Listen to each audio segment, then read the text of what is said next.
At the end of my path, I saw a sidewalk that I've never seen before. I've never seen this sidewalk, and it like lit up in my eyes like a glow. And it was just like, here you go. Here's your new path. I had no idea where it was going. It was this long, long block, and I trusted it. I trusted it because I knew I set the intention that I wanted a new path. So for me to see this for the first time today, after multiple days of running this same block, this is my new path. So I was like, thank you. I zoomed in and I changed the aperture and the shutter speed. So let's see how this looks and let's hear how this sounds. This is my next test. Testing 1, 2, 3. About to podcast again. All right. I got a stick. My name is Atia J, and this podcast was created as a way for me to discover and express my voice. In its development, it's become a beautiful creative platform for all of us to share and experience stories that will bring you pause as you connect with the truth of your authentic self in their reflection. If you didn't understand that, this podcast is not for you. If you did understand, welcome. Enjoy the tea. Peace. Assalamu alaikum. What's up, y'all? It's your girl, Atia, aka TT, aka Tia. And yeah, I'm back with another podcast episode, finally. If you don't know me, my name is Atia J. I'm a spiritual life coach, and I made this podcast a long time ago as a platform and a way to express my voice because I just wanted to express my voice and to practice the art and the act of just sharing myself. Yeah. And so we are back. I've been on a big hiatus, pause, allowing space for the podcast to be, allowing space for the podcast to grow in the way that it's needed to within me. Because I've been able to just come back to the origins of what the podcast is for. It's for me to express myself. That's it. So I thank you all who have listened for a long time. I thank you all who are listening for the first time. I thank you everybody who is tuning into my voice right now and with me while as I express myself. And it is always my intention that what it is that I express may be a demonstration, may be a walk in the park with you. In your own life. Maybe these are some things that you haven't been able to put into words or some things that you are unwilling to express. Maybe those are some of the type things that you hear here. So I appreciate all the feedback I've gotten on my podcast so far. I appreciate all of the listening and feedback that I will get, and I'm excited to begin again. So, like I said, I'm Atia J, and today I am speaking about running. She a runner, she a track star. But it's really about obedience, and it's really about listening and trusting, self-trust. There's a lot of self-trust I've been experiencing. And where do I want to start? Let's see. First of all, this is right after my run. I didn't go get dressed and everything. I didn't shower yet because I just wanted to come directly outside and ground and meditate. And I heard it's time to record the podcast. So I knew if I went upstairs to get ready, start my day, I was going to make an excuse as to not record the podcast like I've been doing for the past couple weeks. So today I'm going to be obedient. It takes me time. I'm a slow engine sometimes when we get started with something new. But obedience has been in my heart and mind as something to discuss. And this is connected to running because I was guided by spirit, by Allah, to start running. And I'm like, run? I'm barely walking every day. You want me to run? And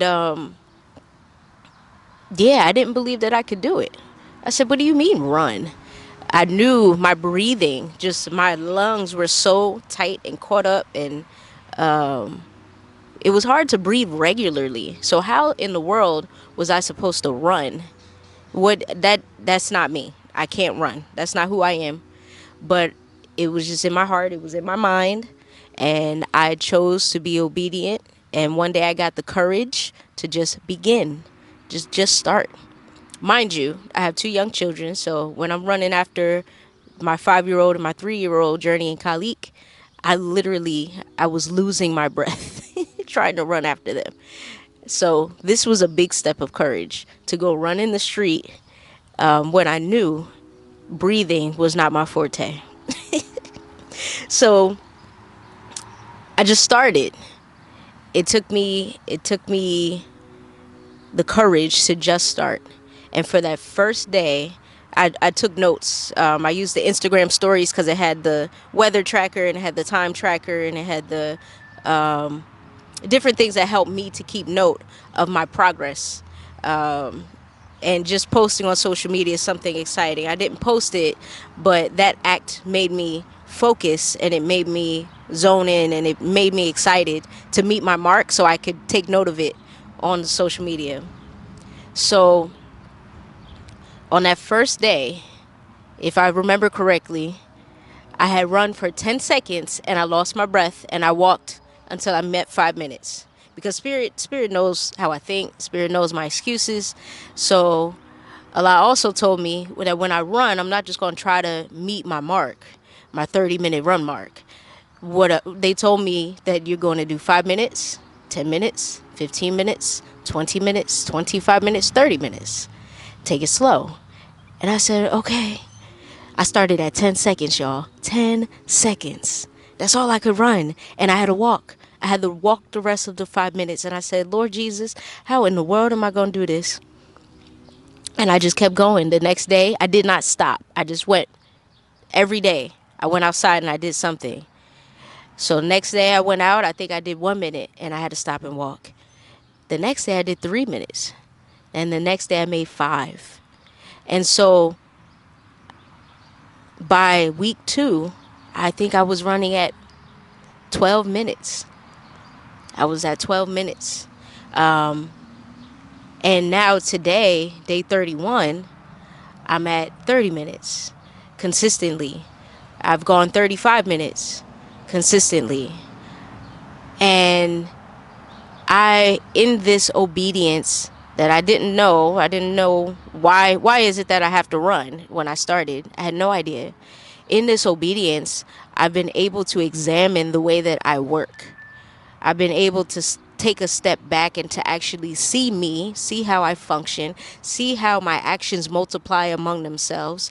And I've also been learning how to incorporate rest, which is something we'll get to as well, which is something that I never did before. I had the fear. I didn't rest until day 20, 21 when I was on my cycle because I heard you need a rest for your cycle. And so I just was obedient because I learned obedience helps me. And I rested. And I was very afraid that when I rest, I'm just going to lose all the running that I have. I'm going to lose everything and I'll be back down to 10 seconds and not being able to breathe. So that was my fear in not stopping and not resting. And I saw and I know where that comes up in my life. Like, I'm afraid to take a nap. I'm afraid to actually get some sleep. I'm afraid to sit down on the couch and watch TV with my children when I want them to rest. I'm afraid. You know how they say moms need to nap when their children nap? I ain't believing that. No, I ain't doing that. When they nap, I'm a soup up and I'm gonna get some things done finally. It's my only chance to do it. But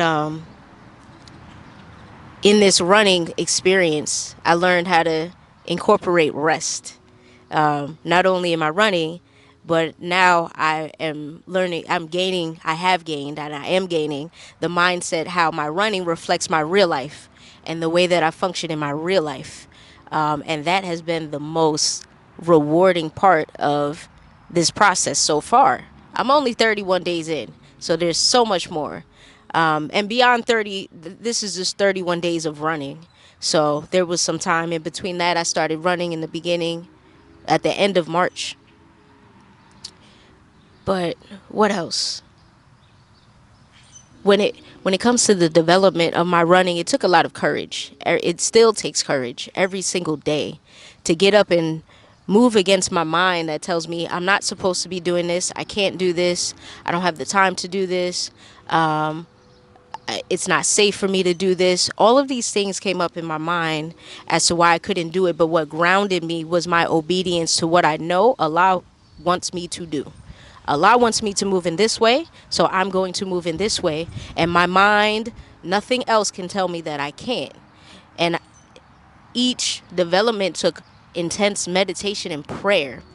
Some of my biggest gains were days where I woke up extra early and I meditated and I prayed and I cried and I asked, like, give me strength, give me everything, give me the power to be able to complete this run. And in those days, I received the power to complete that run. I'm learning how to allow my mind to be productive in other ways. Allah also told me that while I run, you're going to be listening to audiobooks. There have been days where I listen to songs, and that was special instruction for that day. But they told me, you're listening to audiobooks. And I said, okay, I love audiobooks. I love books. If y'all know me, I love learning. And I recognize we're listening to the audiobook. It gives my mind a task. I have a task. My mind has two tasks when I'm running. Keep me safe, watch out for cars, for people, keep me safe, and listen to that audiobook and absorb that information, or just a story if I'm listening to like an adventure book or something. But all books have a lot of information when you really listen to them, whether or not it's fiction or nonfiction. But in that, I've been able to recognize where my mind tries to take over, and my ego tries to slip in as a way to keep me back, as a way to keep me disobedient to what it is I know that I should do, and where I should be. Because it takes where I'm at today, it's a lot of new things in my life. Like literally my whole life is new. New location, new perspective, new experience. I'm new, or pre-new. I'm new. There's a lot of stuff. So in my obedience, Allah is granting me the reward and the grace of knowing how to be in the newness of everything I don't know. Like there's a whole bunch of stuff I don't know. What I do know is obedience. What I do know is my heart and how to follow my heart. What I do know is I'm protected and I'm guided, and my hand is being held by Allah each and every step that I have, by Allah, God, however you want to refer. But in my personal walk with Allah, my personal walk with Spirit, we ain't no separation. We right here. And that's showing in my actions now, all because I accepted the task to start running, and to work up to a certain goal of running. Now, something that I did notice, after I met that 30-minute goal, I started adding on other people's goals, because I'm fortunate to have a lot of friends who also run, who've been trying to get me to run for the longest. And I was like, I ain't no runner. I hate running in the street. I'll do a treadmill. I ain't running in no street. So it was funny. I went right to those friends and I got recommendations for shoes. Shout out to y'all for shoes, for tracking myself, motivation every day. They keep me, congratulate me when I meet my new goal, and encouraging me to go further. So shout out to my friends. Y'all know who y'all are. But I also notice where, speaking with them, they're encouraging me, but I have a specific and clear goal from Allah. And that goal, yes, I can supersede it. Yes, I can continue. But I'm not running to supersede a goal. I'm running to discipline my body and my mind. I'm running for self-mastery. That's what this is. My life is about self-mastery. For me, what I know about me is my life is self-mastery and being a demonstration of self-mastery. And that comes in different forms. But in this forum today, in running, it's been all about mastering my mind, allowing my body to be, and what is it? Allowing my body to be and allowing my mind to be. and allowing my heart and my mind to connect without conflict. That's how it's felt. Like allowing them to be themselves together, if that makes sense. Because it's just me. All of it is just me. I was guided to complete a task by Allah. So that means the task is going to get done. I can do it. And there's a discipline that my body and my mind did not have in order to accomplish this feat, this goal, this intention.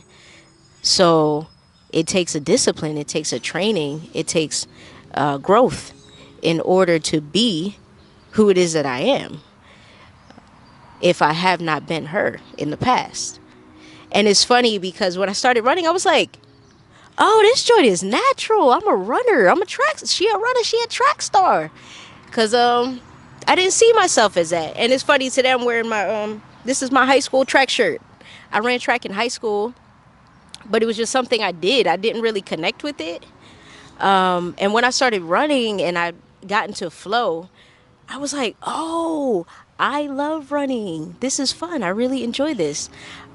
This is me. Like, it feels great in my body. I feel fit. Like, this is my type of working out, that run. I can do it anywhere. I'm literally grounding in nature while I'm working out. This is beautiful. And the weather was cold too. Ooh, y'all know that took courage. Y'all know that took some courage and discipline and commitment to run in the cold, because I hate the cold. But I ran in the cold too, and my lungs felt crazy. But it also supported me in breathing deeper. And my friend gave me, the best advice in being able to breathe while I'm running, breathing through my nose, even though it was completely unnatural. It felt so unnatural because I was a mouth breather. And today I can breathe through my nose. To make it clear, number one, this high school shirt, I went to Rutgers University, and my whole uniform, my whole dress used to be Rutgers. And I don't have any of those shirts anymore. I have maybe one that was special. And for some reason, I always kept this high school shirt. I loved it. I love the color, how bright it is, yellow. And it's great quality, as you can see. The design isn't coming off at all. But I was like, that is just hilarious that the only shirt I kept was my high school track shirt. And I get to wear it as I run again right now. I just wanted to throw that story in here because that was a special moment for me. Like, my soul knows that this is my lane. This is something good for me today, as of now. Maybe not when I'm older, but today is something that my soul knew I was going to be back.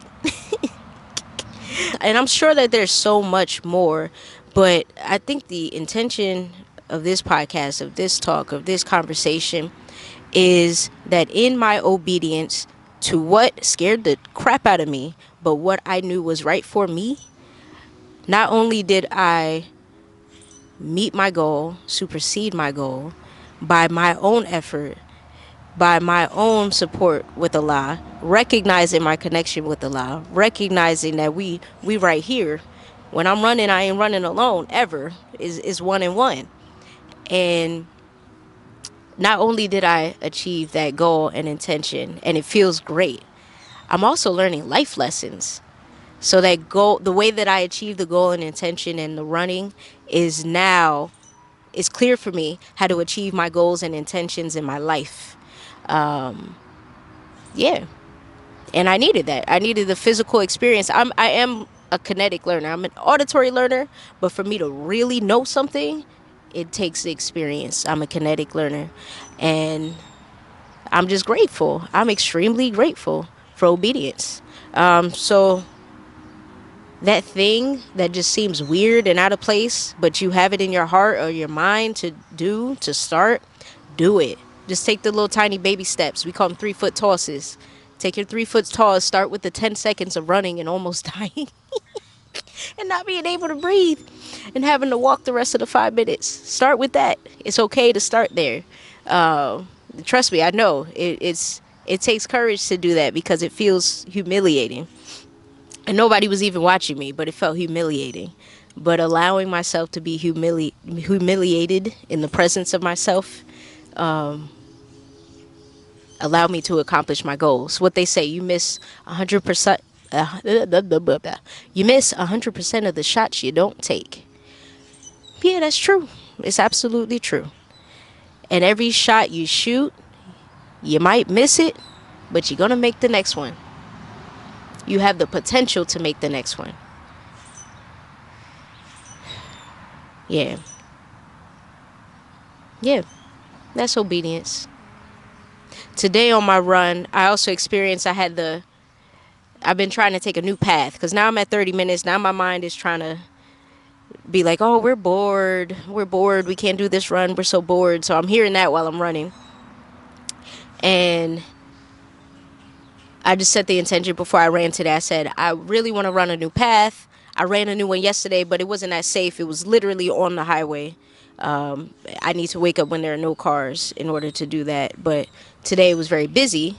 So I set the intention I want a new path, but I had no idea where I would go because I thought my path just ended and I kind of have to turn around. There's nowhere else to run.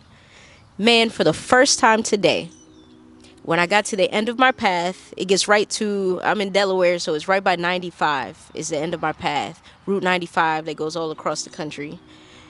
And at the end of my path, I saw a sidewalk that I've never seen before. I've never seen this sidewalk, and it like lit up in my eyes like a glow.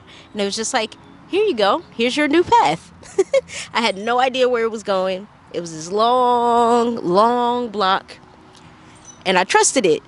I trusted it because I knew I set the intention that I wanted a new path. So for me to see this for the first time today, after multiple days of running this same block, this is my new path. So I was like, thank you.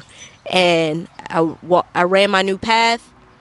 It kept my mind from being bored because now I got dogs barking at me I've never seen before, new neighbors to say good morning to.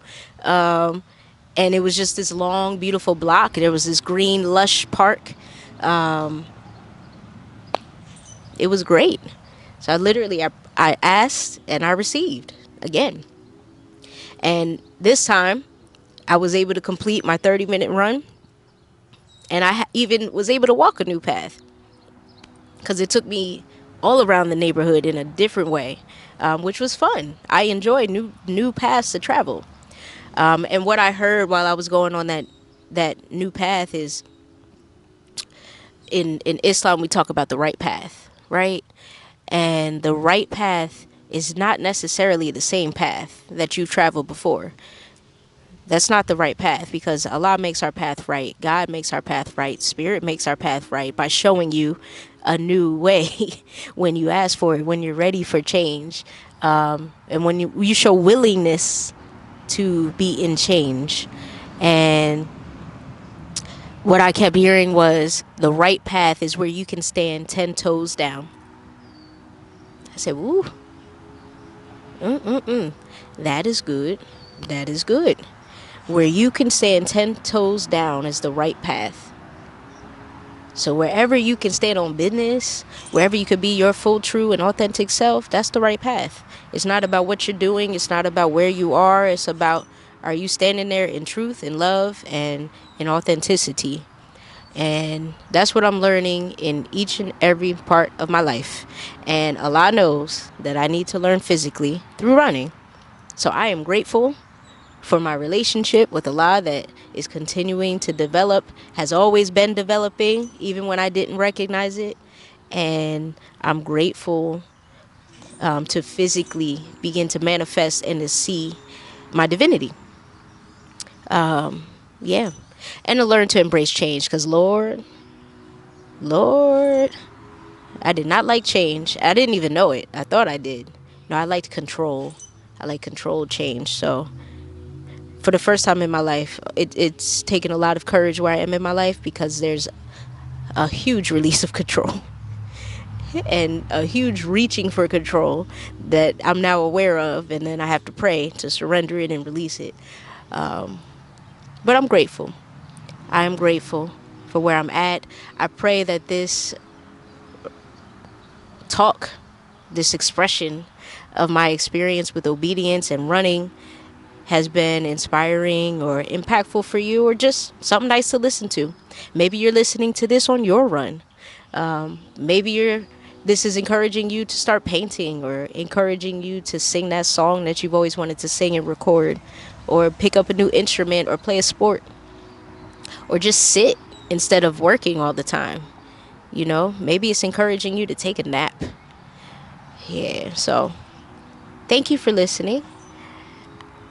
I don't know when podcast episodes will be back. I'm very inspiration driven nowadays, so I can't tell you that I'll see you every Tuesday, but I can tell you that I'll see you again later. But I love you all. I pray that you have a beautiful day. I thank you for tuning in, and peace.